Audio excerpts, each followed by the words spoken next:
Okay. Well, the HM1 has a bad ignition unit that I need to deal with at some point. Like I said, I had this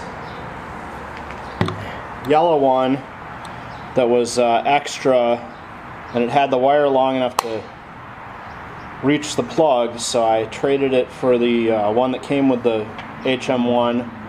And it worked for a while, but apparently it's gotten weak and doesn't want to run anymore because I bumped it up from the 4.5 or 4 volts to 6. And it says that it's rated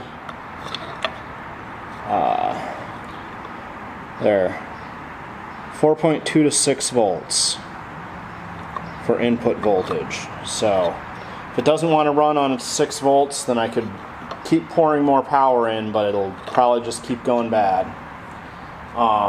So we'll swap that ignition module out. The EM2 ran half an hour, 45 minutes today, which was pretty nice. And then the M96, I shut it off after about an hour because I need to go in for the day and get some other stuff done. But it was a nice run, and the M96 continues to be a lovely little engine, and the HM1 we'll have working again shortly. But like I said, need to dig out the correct, or the original ignition unit with it.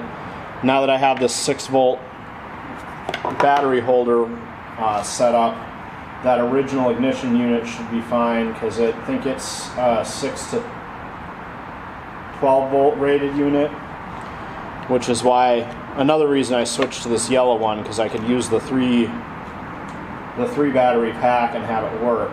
But since this is out, then we'll just replace it with the other unit and try that out for a bit.